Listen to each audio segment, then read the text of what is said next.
दोस्तों, आप सभी का स्वागत है हमारे YouTube channel the current affairs पर। जैसा कि आप सभी जानते हैं कि आज आरआरबी एनटीपीसी ग्रेजुएशन लेवल का 11 जून का फर्स्ट शिफ्ट कंप्लीट हो गई है। तो आज हम उसी एग्ज़ाम से रिलेटेड क्वेश्चन का एनालिसिस करेंगे। पहला क्वेश्चन है, ब्रिक्स शिखर सम्मेलन 2025 की मेज़बानी कौन सा देश करेगा? इसका आंसर है ब्राज़ील। ब्राज़ील 6 से 7 जुलाई 2025 को रियो डी जेनेरियो में ब्रिक्स शिखर की सम्मेलन की मेज़बानी करेगा। 2025 के अध्यक्ष के रूप में ब्राज़ील का लक्ष्य वैश्विक शासन सुधार और ग्लोबल साउथ देशों के बीच मजबूत सहयोग पर ध्यान केंद्रित करना है। ब्रिक्स की स्थापना 2009 में ब्राज़ील, रूस, भारत और चीन द्वारा की गई थी। 2010 में अफ्रीका इसमें शामिल हुआ। अब इस समूह में 11 पूर्ण सदस्य हैं: ब्राज़ील, रूस, भारत, चीन, दक्षिण अफ्रीका, सऊदी अरब, मिस्र, यूएई, इथियोपिया, ईरान और इंडोनेशिया। दूसरा क्वेश्चन है, भारत में कुल कितनी ग्राम पंचायत है? इसका आंसर है 2.5 लाख। राष्ट्रीय पंचायती राज दिवस पूरे भारत में 24 अप्रैल को मनाया जाता है। 73वें संविधान संशोधन अधिनियम 1992 के तहत ग्रामीण शासन को 3 स्तरों में विभाजित किया गया। पहला है ग्राम पंचायत, जो ग्राम स्तर पर होती है। दूसरा है पंचायत समिति, जो ब्लॉक स्तर पर होती है। तीसरा है जिला परिषद, जो जिला स्तर पर होती है। इसी के साथ अगला क्वेश्चन है, 1918 के खेड़ा का किसान आंदोलन में गांधी जी का साथ किसने दिया था? आंसर है सरदार वल्लभ भाई पटेल ने। बिहार के चंपारण के बाद 1918 में महात्मा गांधी ने ब्रिटिश हुकूमत के खिलाफ गुजरात के खेड़ा में सबसे बड़ा किसान आंदोलन चलाया था। इस आंदोलन की सबसे बड़ी उपलब्धि थी कि सरदार वल्लभ भाई पटेल का राजनीति में आना।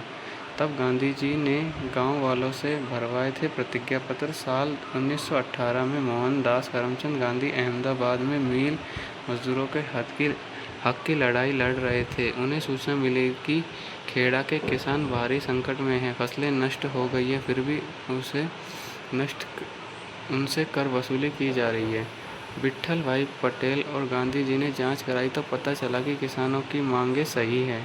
नियम के मुताबिक उन्हें पूर्ण कर माफ़ी मिलनी चाहिए। गांधी जी ने फौरन खेड़ा जाने का फैसला किया। वहां पहुंचकर तब पता चला कि पूरे जिले की फसल बर्बाद हो गई है, पर अधिकारी सुनने तक को तैयार नहीं है। तब गांधी जी ने किसानों को सत्याग्रह की सलाह दी, साथ ही लोगों से कार्यकर्ता बनने की अपील भी की। युवा वकील वल्लभ भाई पटेल और इंदुलाल याज्ञिक सहित कई लोग आगे आए। गांधी जी ने निड यार्ड में ही खेड़ा सत्याग्रह का घोषणा कर दी।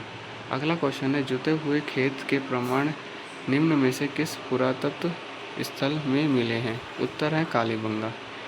कालीबंगा उत्तरी राजस्थान राज्य में सिंधु घाटी सभ्यता का एक प्राचीन स्थल है। यह हड़प्पा स्थलों में तीसरा उत्खनित शहर है। यह अपने विशिष्ट अग्निवेदियों के लिए जाना जाता है और इस दुनिया का सबसे पुराना जुताई किया गया खेत माना जाता है। कालीबंगा नाम 2 शब्दों से मिलकर बना है। पहला है काली और दूसरा है बंगन। काली का अर्थ है काला और बंगन का अर्थ है चूड़ी। दोस्तों, अगर वीडियो पसंद आ रही हो तो लाइक करें, शेयर करें और चैनल को सब्सक्राइब करें। अगला क्वेश्चन है, who is the current president of the international criminal court?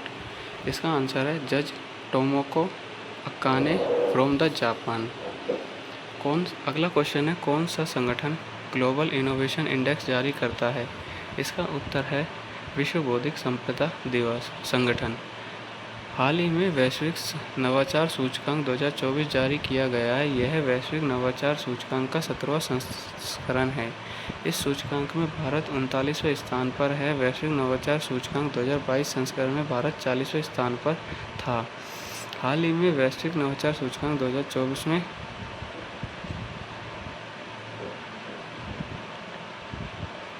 इस सूचकांक में कुल 133 देशों को शामिल किया गया है। स्विट्जरलैंड इस सूचकांक में पहले स्थान पर तथा अंगोला सबसे निचले स्थान पर रहा है। अगला क्वेश्चन है, MS स्वामीनाथन पुरस्कार से किसे सम्मानित किया गया है? इसका उत्तर है कृषि अनुसंधान केंद्र के प्रधान वैज्ञानिक डॉक्टर PV सत्यनारायण को वर्ष 2021-22 की अवधि के लिए कृषि के क्षेत्र में उनके उन्नत योगदान के लिए डॉक्टर एम.एस. स्वामीनाथन पुरस्कार से सम्मानित किया गया है। अगला क्वेश्चन है, सरोजिनी नायडू की जयंती पर कौन सा दिवस मनाया जाता है? इसका उत्तर है हर साल 13 फरवरी को।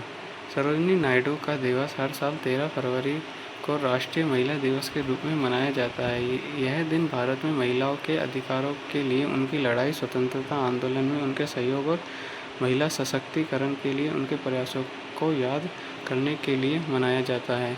अगला क्वेश्चन है, पाक जल डमरू मध्य को खालिस्तान का प्रवेश द्वार कहा जाता है। इसका उत्तर है बंगाल की खाड़ी का।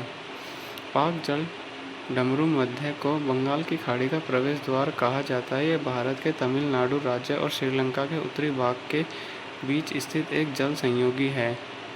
अगला क्वेश्चन है, भारत में रिजर्व बैंक के कितनी शाखाएं हैं? इसका उत्तर है 31 शाखाएं। भारत में रिजर्व बैंक के 31 शाखाएं हैं। इन शाखाओं को क्षेत्रीय कार्यालय और शाखाओं के रूप में वर्गीकृत किया गया है। ये शाखाएं रिजर्व बैंक के परिचालनात्मक अंग है और ग्राहक के साथ संपर्क के साधन है।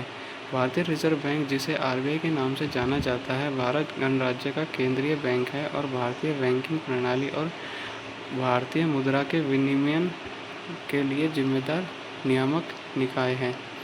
भारत की आज़ादी के लगभग 1.5 साल बाद 1 जनवरी 1949 को आरबीआई का राष्ट्रीयकरण किया गया था।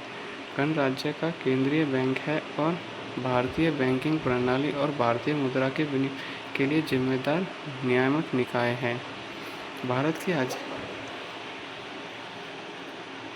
अगला क्वेश्चन है, किस मामले में भारत के सर्वोच्च न्यायालय ने यह फैसला सुनाया कि संसद उन मौलिक अधिकारों में से किसी को भी नहीं छीन सकती जो पवित्र प्रकृति के हैं? इसका उत्तर है गोलकनाथ मामला 1967। गोलकनाथ मामला भारत के सर्वोच्च न्यायालय का एक ऐतिहासिक निर्णय था जिसमें यह फैसला सुनाया गया कि संसद संविधान में संशोधन करके मौलिक अधिकारों को छीन नहीं सकती। सर्वोच्च न्यायालय ने माना कि मौलिक अधिकार अलौकिक और अपरिवर्तनीय है और संसद को उन्हें कम करने या हटाने का अधिकार नहीं है। अगला क्वेश्चन है, लवणीय और क्षारीय मृदा की विशेषता निम्नलिखित में से किस गुण से होती है? इसका उत्तर है ये सूखाग्रस्त क्षेत्रों में पाई जाती है। लवणीय मिट्टी पश्चिमी गुजरात और पूर्वी तट के डेल्टा और पश्चिमी बंगाल के सुंदरवन क्षेत्रों में अधिक व्यापक है। ये कच्छ के रण में दक्षिण पश्चिम मानसून लवण के कारण और परत के रूप में जमा करती है। अगला क्वेश्चन है, जीडीपी 2024-25 में कितने प्रतिशत तक बढ़ा? इसका उत्तर है 6.5% तक वृद्धि हुई। भारत 2024-25 में भारत की जीडीपी वृद्धि दर 6.5% रही, जो पिछले वित्त वर्ष की तुलना में थोड़ी धीमी है। हालांकि चौथी तिमाही में जीडीपी की वृद्धि 7.4% तक बढ़ा दी, जो साल की सबसे तेज तिमाही वृद्धि रही। अगला क्वेश्चन है, सम्राट अशोक के बाद गद्दी पर कौन बैठा था? इसका उत्तर है दशरथ मौर्य। अगला क्वेश्चन है, मौलिक अधिकार का हनन का संबंध किससे है? इसका उत्तर है अनुच्छेद 32 से। मौलिक अधिकार के हनन का संबंध संविधान के अनुच्छेद 32 से है, जिसे संवैधानिक उपचारों का अधिकार भी कहा जाता है। इस अनुच्छेद के तहत कोई भी व्यक्ति यदि उस मौलिक अधिकार का हनन होता है तो सीधे सर्वोच्च न्यायालय में रिट याचिका दायर कर सकता है। अगला क्वेश्चन है, तैरता हुआ राष्ट्रीय उद्यान कहाँ पर है? उत्तर है लोकटक झील में। अगला क्वेश्चन है, ग्राम पंचायत की कितनी सीटें हैं? इसका उत्तर है ग्राम पंचायत में सीटों की संख्या जनसंख्या पर निर्भर करती है। 1000 तक की आबादी वाली ग्राम पंचायत में 9 सदस्य होते हैं, 2000 तक की आबादी वाली में 11 सदस्य, 3000 तक की आबादी वाली में 13 सदस्य और 3000 से अधिक आबादी वाली में 15 सदस्य होते हैं। इसके अलावा 50% सीटें महिलाओं के लिए आरक्षित होती है और जनसंख्या के अनुपात में अनुसूचित जाति और अनुसूचित जनजाति के लिए भी सीटें आरक्षित होती हैं। अगला क्वेश्चन है, 1663 में कोच्चि की राजा ने पुर्तगालों को हटाकर किसे दर्जा दिया था? इसका उत्तर है डचों को। अगला क्वेश्चन है, रामपुरी डांस कहाँ का है? इसका उत्तर है रामपुरी डांस भारत के उत्तर प्रदेश राज्य में विशेष रूप से रामपुर जिले में एक लोक नृत्य है।